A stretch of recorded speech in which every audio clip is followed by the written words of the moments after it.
오늘 말씀은 인생의 BC와 AD라고 하는 제목으로 함께 말씀을 나누겠습니다. 여러분은 예수님을 믿고 난 이후 어떠한 부분들이 달라졌다고 생각하십니까? 예수님을 처음 믿을 때와 지금의 내가 얼마나 변화되었다고 생각을 하십니까? 성경은 우리에게 예수님을 믿기 전과 그 이후의 삶은 달라져야 한다라고 말씀을 하고 있습니다. 왜냐하면 우리의 인생의 주인이 달라졌기 때문이죠. 그 이전에는 내가 나를 위해 살아갔다면 예수님을 믿고 난 이후에는 주를 위해 살아가는 인생의 삶이 달라졌습니다. 그 이전에는 나의 기쁨과 유익을 위해 내가 노력하며 살아왔다면 이제는 예수님의 기쁨과 하나님의 그 유익을 위해서 우리가 우리의 삶과 시간을 들여 살아가게 됩니다. 그래서 바울은 나는 죽고 오직 내 안에 주만 사는 삶을 살아간다 고백을 합니다. 근데 사실 바울은 어떠한 사람이었냐면은 그리스도인들을 잡아다가 핍박하고 그들을 때리고 그들을 힘들게 하는 그러한 사람이었습니다. 이 바울 때문에 스데반이라고 하는 주님의 귀한 제자가 목숨을 잃기까지 했고 그의 박해가 너무 심해서 그때 당시 예수님의 제자들이 흩어져서 살아가지 않으면 안 되는 그러한 지경에 이르게 되었습니다. 이 바울은 당시 로마의 시민권자였고 아주 상위 계층의 사람이었죠. 그리고 당시 가말리엘이라고 하는 최고의 학문을 배운 정말 미래가 보장되고 촉망받는 그러한 사람이었습니다. 그러던 그가 그리스도인들을 또다시 박해하기 위해 길을 가던 도중에 예수님을 만나게 되었고 그의 인생은 완전히 변화되게 됩니다. 변화된 그가 이제는 그 인생에 대해서 이야기를 하는데 이렇게 말합니다. 우리 빌립보서 3장 7절과 8절 말씀을 같이 한번 읽어보겠습니다. 함께 읽겠습니다. 그러나 무엇이든지 내게 유익하던 것을 내가 그리스도를 위하여 다 해로 여길 뿐더러 또한 모든 것을 해로운 것은 내 주 그리스도 예수를 아는 지식이 가장 고상하기 때문이라. 내가 그를 위하여 모든 것을 잃어버리고 배설물로 여김은 그리스도를 얻고. 아멘. 바울은 이제 고백하기를 예수 그리스도를 아는 지식이 가장 고상하다, 가장 값진 것이다 라고 고백을 합니다. 그러면서 그가 가진 모든 사회적 직분과 그가 가진 지식과 그가 가진 모든 자격들을, 종교적인 지위들을 배설물과 같이 여긴다고 그가 고백을 하고 있죠. 그 이전에는 그의 삶이 그게 다라고 생각하고 살아왔지만 주님을 알고 난 이후에는 그가 알았던 모든 것이 다 배설물과 같이 가치가 없는 그런 것임을 그가 고백하며 오직 예수 그리스도를 아는 지식, 예수님과 함께하는 삶이 가장 귀하고 값진 것을 그가 고백하고 있는 것입니다. 바울의 모든 가치관과 인생의 목적 그리고 방향이 완전히 달라진 것이죠. 예수 그리스도를 중심으로 바울의 인생이 완전히 달라졌음을 그의 고백을 통해서 우리는 볼 수가 있습니다. 이것은 바울뿐 아니라 우리 모두에게도 해당되는 말씀이라고 생각을 합니다.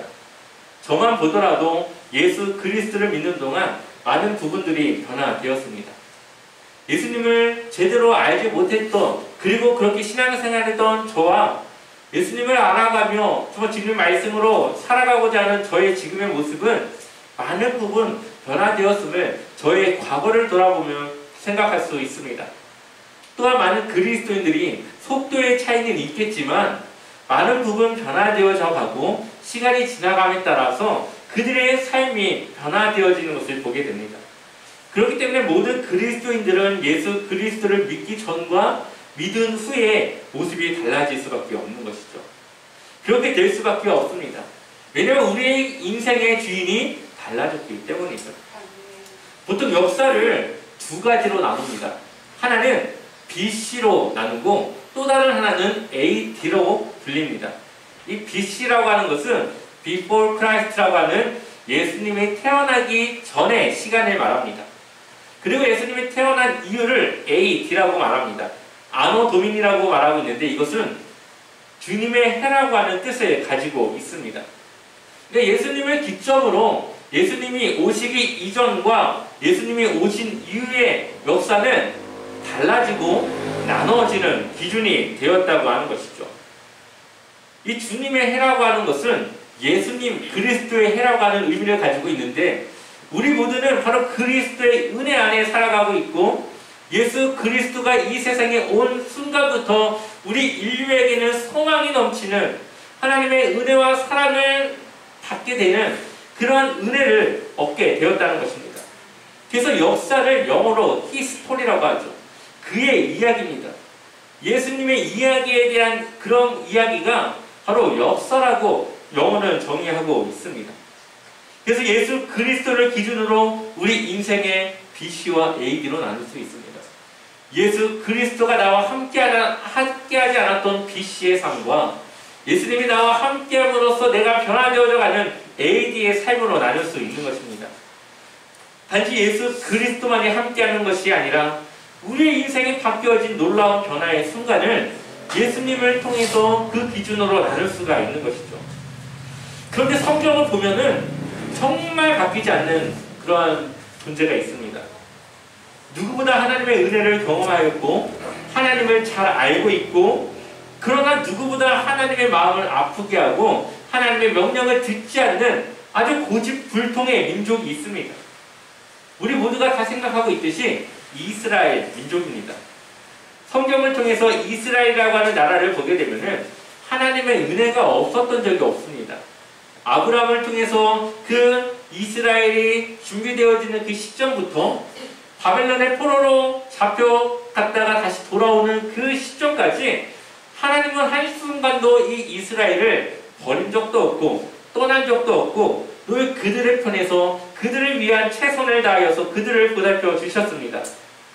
그런데 이스라엘은 하나님을 제대로 믿지 않고 우상을 섬기며 주변의 나라들을 의지하여서 자신들의 나라를 지키려고 했고 하나님을 떠나 살아가는 때가 아주 많았습니다. 그래서 하나님은 이스라엘을 심판하실 수밖에 없었고, 이스라엘의 역사는 끊임없이 하나님이 크고 작은 이러한 심판 가운데 있었던 것을 우리는 보게 됩니다. 그리고 그 절정이 바로 바벨론의 포로로 잡혀갔다가 다시 돌아오게 된 사건이었죠. 이제 이스라엘 민족의 모습이 어떻게 바뀌었을까요? 아주 크게 혼났습니다. 이제 정말 하나님이 할 수 없다 할 정도로 그들을 크게 혼내셨는데 이스라엘의 모습은 이제 어떻게 되었을까요? 당연히 바뀌지 않겠습니까? 이제 하나님 앞에 이렇게 큰 벌을 받고 싶지 않은 그런 마음에 이제 하나님의 말씀에 최선을 다해서 하나님만을 섬기기로 결심하며 하나님 앞에 달라진 모습으로 살아가겠다고 다짐하며 그런 변화된 모습으로 살아갈 것이라고 우리는 생각할 것입니다. 근데 오늘 이사야서 말씀을 보게 되면은 이스라엘 민족은 바빌론의 포로로 잡혀서 다시 돌아왔지만 여전히 변화되지 않은 모습으로 살아가는 것을 보게 됩니다. 또다시 그들이 하나님 앞에 죄를 짓고 종교적으로 타락한 모습을 가지고 살아가는 것을 보게 되어지죠. 여전히 종교 지도자들은 타락하여서 우상을 섬기며 하나님을 의지하지 않았고 하나님을 떠난 그들의 삶을 이사야 선지자는 다시 말하고 있습니다. 어쩌면 이렇게 변하지 않는지 참으로 답답하고 이 성경을 보면서 변화되지 않는 그들의 모습에 화가 나기도 합니다. 이사야서 57장 17절을 보게 되면은 그의 탐심의 죄악으로 말미암아 내가 노하여 그를 쳤으며 또 내 얼굴을 가리고 노하였으나 그가 아직도 패역하여 자기 마음의 길로 걸어가도다. 아멘. 그들 안에 탐심의 죄가 있었습니다. 당시 바벨론의 포로로 가기 전에 종교 지도자들이 타락하여서 돈을 받아야만 그 사람의 유리한 재판을 하기도 하였고, 돈이 없고 가난한 자들은 세상에서 소외되어서 힘이 없는 그러한 나약한 삶을 살아가야 됐던 시대였습니다. 근데 그들이 여전히 패역하여서 자기 마음의 길로 동일한 그러한 삶으로 살아가고 있음을 말씀하고 있는 것입니다. 이렇게 변화되지 않는 하나님의 그러한 마음이 어떨까요? 얼마나 화가 나겠습니까? 언젠가 그들이 변할 것이라고 하는 기대 기대를 가지고 그들을 끝까지 붙잡고 포기하지 않고 그들을 인도해 왔는데 바벨론의 포로로 갔다가 왔는데도 변화되지 않는 그들의 모습이 보입니다. 이제 하나님의 선택은 어떻게 될까요? 이스라엘 민족에 대해서 하나님은 어떠한 방법을 쓰셔야 될까요? 이제 포기해야 될까요? 이스라엘 민족에 대해서 이제 포기하고 새로운 민족을 찾아서 그 민족을 통해서 하나님의 그 영광을 드러내야 할까요? 아니면 더 큰 심판을 내려서 정말 이들이 이제는 찍소리하지 못하도록 아주 그들을 눌러서 하나님의 말씀만 복종하도록 그들을 더 큰 심판을 통해 심판을 해야 될까요? 여러분이 하나님이라면 어떻게 하셨겠습니까? 정말 말 듣지 않는 그러한 이스라엘 민족을 보면서 어떻게 그들을 대하고자 생각하시겠습니까? 오늘 본문 말씀 16절을 보게 되면은 이렇게 말씀하고 있습니다. 한번 우리 본문 말씀 16절 쉬운 성경으로 읽어보겠습니다. 나는 너희와 영원히 싸우지는 않을 것이며 항상 노하기만 하지도 않을 것이다. 내가 계속해서 노하면 사람의 목숨이 약해져서 결국 내가 지은 사람이 죽게 될 것이기 때문이다. 아멘. 하나님은 이제 이들이 더 이상 하나님의 그 심판을 견디지 못할 것이라는 걸 알았습니다. 그래서 이제는 이들과 싸우지 않을 것이다. 이제 이들에게 화내지도 않을 것이다. 왜냐하면 내가 더 했다가는 이 이스라엘 민족이 살아남을 사람이 없다라고 생각하신 것이다. 이들을 보호하는 것이, 이들을 위해 하나님으로서 존재하는 것이 목적인 하나님께서 이들의 안위를 걱정하며 이제 더 이상 그들을 다치지 않게 하시겠다 말씀하십니다. 비록 하나님께 돌아오길 바라는 마음으로 그들을 심판하셨지만 그러면서도 그들을 부모와 같은 마음으로 아끼셨고 걱정하는 그 하나님의 마음이 느껴지는 부분입니다. 그렇다면 이제 하나님은 어떻게 하시겠다는 겁니까? 18절을 보면 내가 그 얘기를 보았은즉 그를 고쳐줄 것이라. 그를 인도하며 그와 그를 슬퍼하는 자들에게 위로를 다시 얻게 하리라. 아멘. 그들을 하나님께서 직접 고쳐주며 인도하며 위로하여 주실 것이라 말씀하십니다. 그 이전에는 이스라엘 민족이 하나님을 두려워하고 하나님을 사랑하는 마음으로 그들 스스로 변화되길 원하셨지만 이제는 그것이 되지 않는다라는 걸 하나님께서 아시고 그들과 직접 함께 하셔서 그들을 직접 고치실 것이라고 말씀하고 있는 것이죠. 이제는 그 변화를 그들에게 맡기는 것이 아니라 하나님이 그들 안에서 그 변화를 일으키는 주체자가 되시겠다고 말씀하시는 것입니다. 하나님은 사랑이십니다. 우리 하나님은 절대 그분의 자유를 포기하지 않으시는 그런 하나님이십니다. 오늘 말씀을 보니까 그들에게 오히려 져주시지 않습니까? 사랑하는 신 하나님은 이제 그들을 변화시키기 위한 주체자로서 일하실 것을 다짐하시고 계십니다. 우리 19절 말씀을 같이 읽어볼까요? 19절 말씀 함께 읽겠습니다. 입술의 열매를 창조하는 자 여호와가 말하노라. 먼데 있는 자에게든지 가까운 데 있는 자에게든지 평강이 있을지어다. 평강이 있을지어다. 내가 그를 고치리라 하셨느니라. 아멘. 입술의 열매를 창조하는 자. 여기서 말하는 입술의 열매는 하나님의 말씀의 신실함을 말하고 있습니다. 하나님께서 말씀하신 그 말씀은 반드시 이루어진다라고 하는 그러한 말씀을 지금 하고 계십니다. 그러니 이스라엘을 고치시겠다고 하는 하나님의 말씀이 그냥 하는 말이 아니라 정말 그렇게 하실 것이라고 하는 그 약속대로 이루어질 것이라고 하는 하나님의 강한 의지를 담아 말씀하고 있는 것이죠. 또한 먼데 있는 자와 가까이 있는 자, 이것은 1차적으로 보게 되면은 가까이 있는 자들은 바벨론의 포로에서 돌아온 사람들, 먼데 있는 사람들은 포로의 그 귀환에서 돌아오지 않고 바벨론에 여전히 남아있는 사람들을 말하는 것입니다. 그들 모두에게 하나님의 평강이 있을 것이라고 말하고 있죠.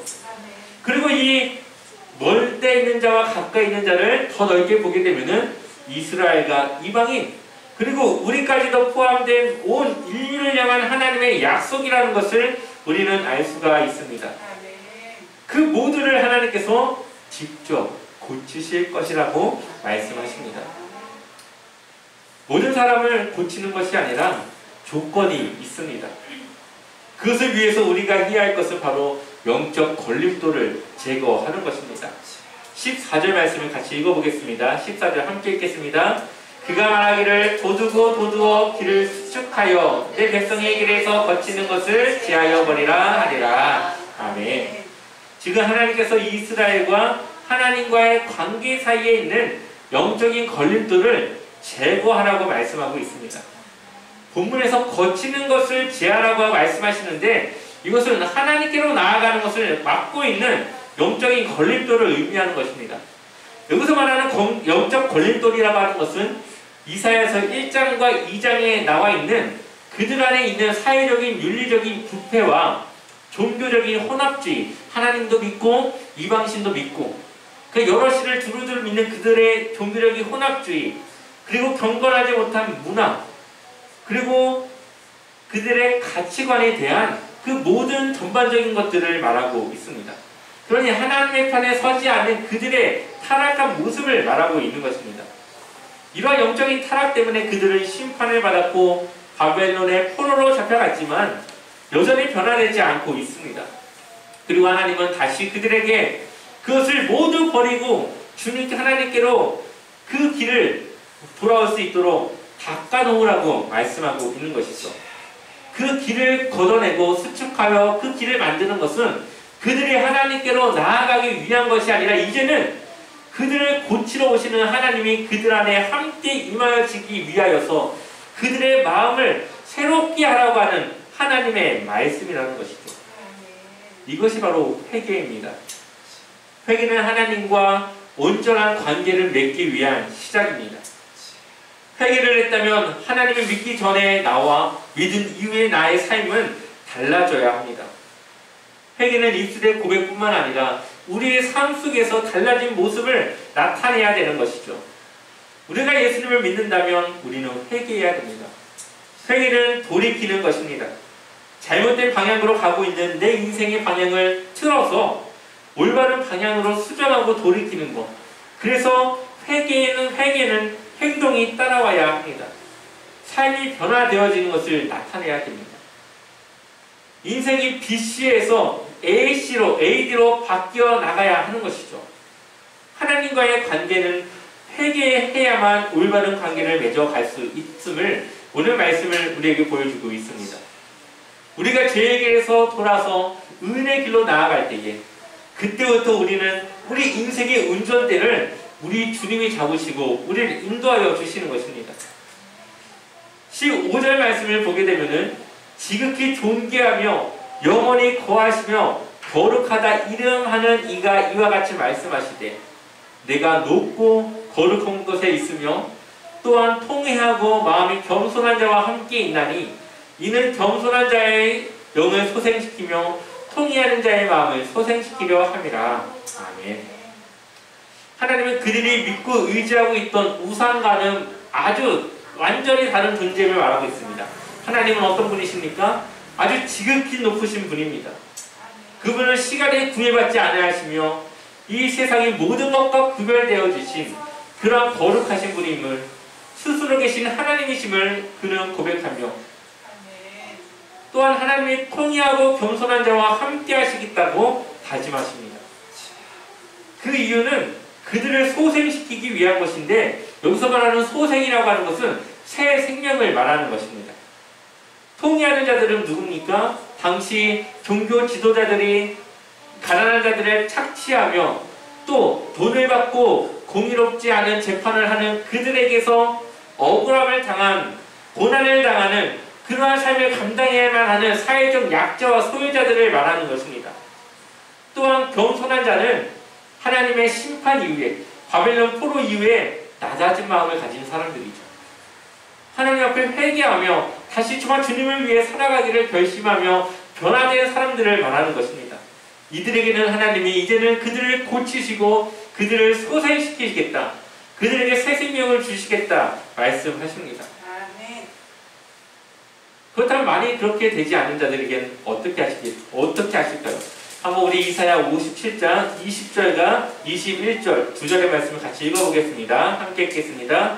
그러나 악인은 평온함을 얻지 못하고 그 물이 진흙과 더러운 것을 늘 솟구쳐내는 요동하는 바다와 같으니라.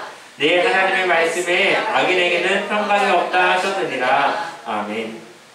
회개를 촉구하는 하나님의 말씀에 여전히 완악함으로 변화되지 않고 회개하지 않는 자들을 향하여서는 그들의 삶에 평안이 없을 것이라고 말합니다.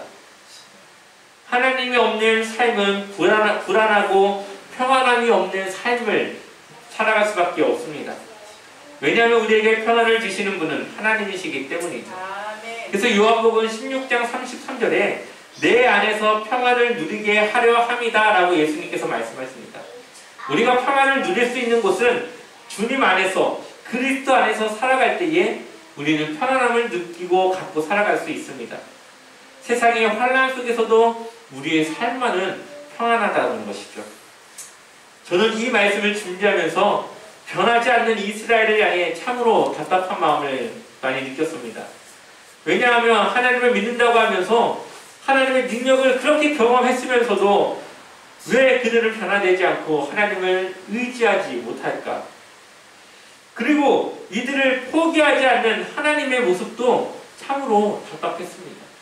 하나님이시라면 다른 민족을 통해서 더 큰 일들을 이룰 수 있을 텐데 왜 꼭 이스라엘이어만 할까? 그런데 하나님은 그 이스라엘을 통해서 저의 모습을 보게 하셨습니다. 진정한 회개로 나아가지 못하는 저의 외식하는 자의 모습, 변화되지 않는 여전히 옛 습관을 갖고 있는 나의 모습, 하나님 앞에서 거룩하게 살아가지 못하는 나의 연약한 모습들, 이런 모습들과 이스라엘 모습이 뭐가 다르겠습니까?